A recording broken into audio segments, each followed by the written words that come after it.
My name is Mia Bennett and I'm 34 years old.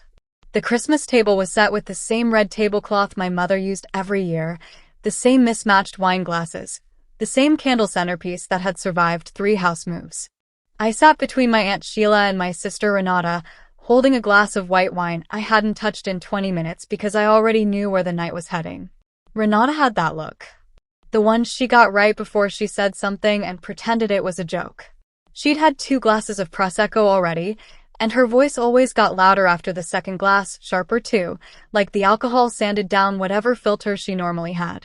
My father was carving the turkey at the head of the table, my mother was refilling bowls of mashed potatoes, and my nephew was building a tower out of dinner rolls when Renata set her fork down and turned to me with a smile that didn't reach her eyes.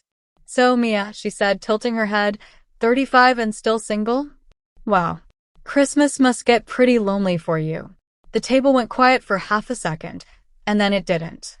Uncle Pete let out a short laugh first, and then my cousin Dana snorted into her napkin, and then it spread down the table like a wave, everyone chuckling like Renata had just delivered the punchline of the century. I felt my face go warm, not from embarrassment exactly, more from the familiar sting of being the family's favorite target dressed up as a joke.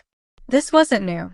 Renata had been doing this since we were teenagers, poking at whatever insecurity she thought I had that year, and every year someone at that table decided it was funny. I looked at my mother, waiting for her to do what mothers are supposed to do, which is shut it down. Instead, she smiled, this warm, practiced smile she used when she wanted to smooth things over without actually addressing anything, and she said, "She's just joking, Mia. Don't be so sensitive. Don't be so sensitive." I'd heard that phrase more times in my life than I could count, and every single time, it was code for stop making other people uncomfortable with your discomfort. My mother had never once, in 34 years, told Renata to stop. She'd only ever told me to stop reacting. I could have raised my voice. I could have thrown down my napkin and stormed off like something out of a soap opera, the kind of scene that would have given Renata exactly what she wanted, more attention, more drama, more proof that I was the emotional one who couldn't take a joke. Instead, I did something quieter. I set my wine glass down on the table, slow and deliberate, the base clinking softly against the wood, and I looked directly at my sister. "Don't worry about me," I said, my voice calm, almost pleasant. "I've been married for a long time." The table didn't laugh this time. My mother, who had been mid-motion raising her own glass for a toast to the meal, froze completely, her arms suspended in the air like someone had hit pause on her. Renata's smile cracked at the corners, confusion flickering across her face because in her mind, she had the story straight. I was the sad, lonely spinster sister, the cautionary tale she liked to hold up next to her own marriage and 2 kids. A married sister didn't fit anywhere into that story. "What are you talking about?" Renata asked, her laugh coming out thin and unsure now. "Since when are you married? You never said anything." I let the silence sit there for a moment before answering, because for the first time in years, I wasn't the one scrambling to explain myself at that table. 3 years, I said simply. "You never asked." My father had stopped carving the turkey entirely, the knife resting midair in his hand, his eyes going between me and my mother like he was trying to figure out if this was a joke too, except nobody was laughing, and nobody looked like they were about to. My mother lowered her glass slowly, the toast forgotten, her expression shifting from confusion to something closer to alarm. "Mia," she said carefully, "why wouldn't you tell your own family you got married?" I picked my wine glass back up, finally taking a sip, letting the question hang there because the answer was sitting right in front of all of us, wrapped in red tablecloth and mashed potatoes and 34 years of being the family joke. I hadn't told them because for the first time in my adult life, I had built something that was entirely mine, something Renata couldn't twist into a punchline and something my mother couldn't smooth over with a practiced smile.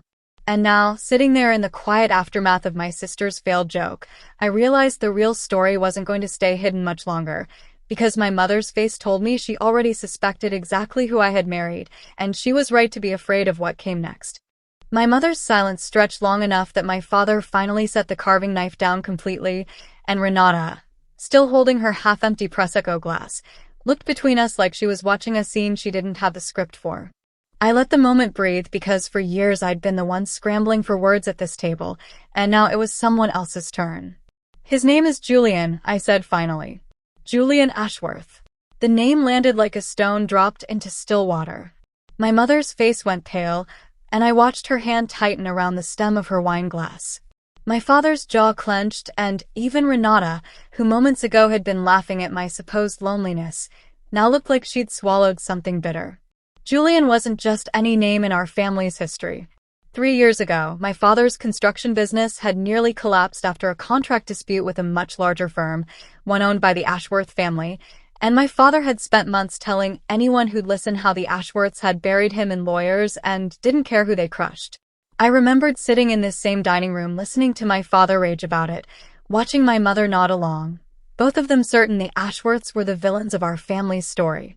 What none of them knew was that I'd met Julian almost 4 years ago at a conference neither of them cared to remember, long before that contract dispute ever happened, and that our relationship had nothing to do with business and everything to do with two people who genuinely liked each other. When the dispute erupted, I'd made a choice to keep my personal life separate from my father's grudge, not because I was ashamed, but because I knew exactly how this family treated things they didn't approve of.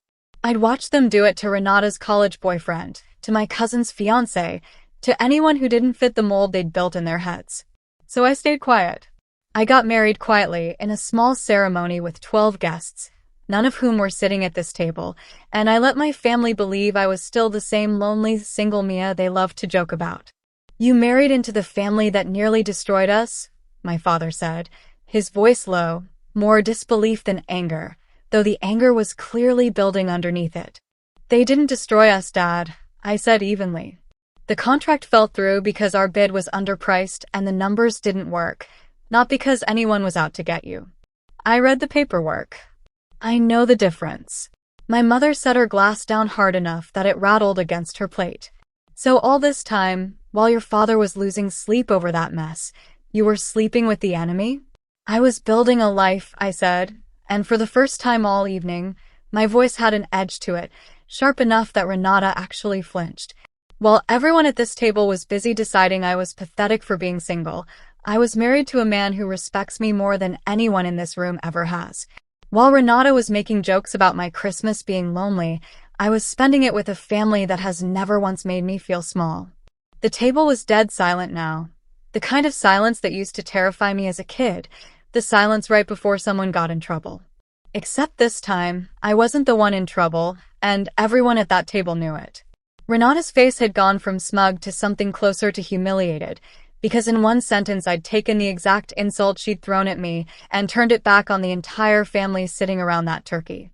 My nephew, still oblivious, kept stacking dinner rolls like nothing in the world had shifted, and honestly, I envied him for it. My mother finally spoke again, quieter this time, almost pleading. "Why didn't you just tell us, Mia? We're your family." I looked at her for a long moment before answering. "Because every time I've ever brought someone home, this family found a way to make them feel unwelcome, and every time someone laughed at my expense, you smiled and told me not to be sensitive. I didn't hide my marriage because I was ashamed of it. I hid it because I was protecting it from all of you." Nobody said anything after that. My father stared at his plate. My mother's eyes were glassy, somewhere between shame and shock. Renata just sat there, Prosecco glass forgotten, the joke she'd been so proud of 30 minutes earlier now sitting like a stone in the middle of the table nobody wanted to touch. I finished my wine, stood up, and thanked my mother for dinner, calm and steady, because for once, I was leaving that house exactly the way I wanted to, on my own terms, with my head high and nothing left unsaid. If you've ever sat at a table where your own family made you the punchline, you already know how powerful it feels to finally take your power back.